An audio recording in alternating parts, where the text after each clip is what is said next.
All right, I want to do two more examples of the substitution rule for indefinite integrals, just so that we can get more practice and see a bit of a variety. Let's look at our next one. We're going to evaluate the integral of x cubed times cosine of x to the fourth plus 2 dx. This is another situation where our integrand contains a composition of functions. We have this part that has cosine as the outer function and x to the fourth plus 2 as the inner function. And so we are going to try the substitution rule for this. Let's let u equal the inside function, x to the fourth plus 2. Then if we differentiate with respect to x, that's going to give us du over dx equals 4x cubed. And we can move that dx to the other side to write this as du equals 4x cubed dx. And to be honest, you can actually skip this middle step if you are comfortable enough jumping straight to here. When we differentiate the substitution, on the left we can put the differential du, on the right we can differentiate whatever we get and then put the dx after it. It's just once you've done this over and over again, you kind of know what to expect. So that to me is not a huge deal. Anyway, if we look at what we have here, 4x cubed dx, we've got the x cubed dx, but we don't have a 4 here. So what I'm going to do is I'm going to multiply both sides by 1/4 to give us 1/4 du equals x cubed dx. And then we're in a position where we've got an x cubed dx inside the integrand that we can then replace with 1/4 du. So let's go ahead and make that substitution. This is going to become the integral of, now our cosine of x to the fourth plus 2 is just going to be cosine of u. And then the x cubed dx is going to be 1/4 du. So we're going to have the du and then 1/4, which honestly we can pull out front. We know when we have a constant multiplier in the integrand, we can pull that out front and deal with it later. So let's go ahead and do that. So we've got the 1/4 on the outside, and then we need to integrate cosine of u du, and that is an integral that we do know. The integral of cosine of u is sine of u. So it's going to be 1/4 sine u plus a constant.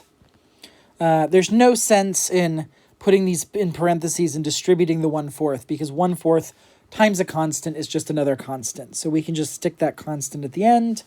And then we can't leave our answer like this because it's got a u in it and our original function was a function of x.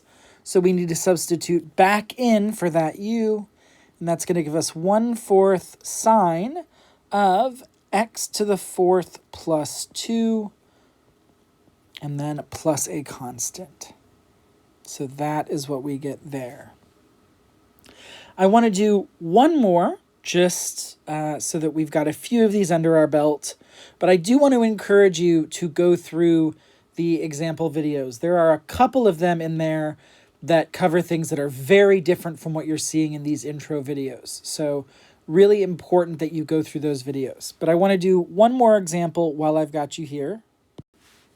This next example is going to ask us to evaluate the integral of the square root of 2x plus 1 dx. Now again, we have a composition of functions. We've got the square root on the outside and 2x plus 1 on the inside. So we're going to try the substitution rule. And you might be worried that it's not going to work because in the other problems, there was kind of an extra bit that got absorbed in our differential. And there's nothing extra here, but it turns out that's not a problem. Let's go and try to make our substitution. Let's let u be the inside, which is going to be 2x plus 1. When we differentiate that, that's du over dx equals just 2. because the derivative of 2x is 2, and the derivative of the constant term is 0. And then if we rearrange this, we've got du equals 2 dx. Now, we don't have a 2 on the outside, but that's not a problem. If we multiply both sides by a half, or we divide both sides by 2, that gives us 1/2 du equals dx. And so we can replace dx with du, and we don't have any more x's over here. So let's go ahead and do that. This is going to become the integral of, that square root is going to be the square root of u with our substitution. And then our dx is going to be equal to 1/2 of du. I'm going to stick the 1/2 on the outside again. I think that just makes life a little easier. And then we can find the integral. This is the same as u to the 1/2. We have integrated that before many times. I'm going to keep that 1/2 out front. The integral of u to the 1/2 is u to the 3/2 over 3/2, which is the same as 2/3 u to the 3/2. And then, of course, we've got our constant of integration. And then if we go in, we can cancel out those 2's, which is really nice. So that's just going to be 1/3 out front. And then instead of u to the 3/2, I'm going to substitute back in 2x plus 1.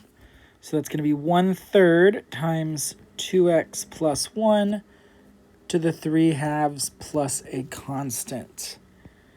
And that is our answer there. One quick note, if you've ever taken an integral and you're not sure if you've got the correct answer or not, you can always differentiate the result and see if you end up getting the integrand that you started with. Because if we've integrated correctly, then we should be able to differentiate and go back to the starting point. That is always a good thing to do.